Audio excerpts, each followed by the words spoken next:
Hello મિત્રો, કેમ છો? બધા મજામાં? તો આપણે જવાનું થઈ ગયું હતું આજ બહાર. આપણે બિલાલભાઈ કેમ છે? પાના બાના ત્યારે નાસિરભાઈ કે આપણે પેટ્રોલ પૂરો હતું, પેટ્રોલ પૂરાઈને નીકળી ગયા. આપણે જઈએ છીએ ભૂમિયાવાદર. ગાડી ફેલ થઈ પડી છે. હા, કાવાસાકી નિંજા.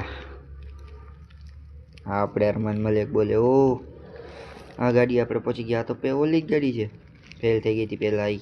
આના પહેલાંના વ્લોગમાં આવી હતી. આ આપણા સેટ બેઠા છે, ગાડીના માલિક નાસિરભાઈ કે ફેસિંગ બદલાવા જશે. આ ફેસિંગ ગેર બેર ઉતારીને ફેસિંગ કોઈટા તો ફેસિંગને પતી ગયું હતું, જોડોય કાઢી લીધો. ગાડી રિપેર કરીને હવે આપણે પાછી મોકલી દીધી છે. જોઈ લ્યો મિત્રો, આ ગાડી જાય છે એકદમ કમ્પ્લીટ. તો આપણે ઉપર આવી ગયા હતા હાથ પગ ધોવા. નાસિરભાઈ કે હાથ પગ ધોઈએ તો આપણે તો ધોવા જ પડે ને ભાઈ. નાસિરભાઈ જોક મારી લીધો એટલી વારમાં. ઓહો હો, નાસિરભાઈ હવે ઠેલો બાંધશે કે હવે મારાથી હલાશે નહીં. જો એવું કેમ હે અહીંયા આપણે હાથ પગ ધોતા મિત્રો. હાથ પગ ધોઈ લીધા તો આપણે વ્યૂ કેમ છે ખાલી એકવાર એ જોઈ લો તમે, કમેન્ટ કરજો. હવે મળીએ બીજા બ્લોગમાં. Bye bye.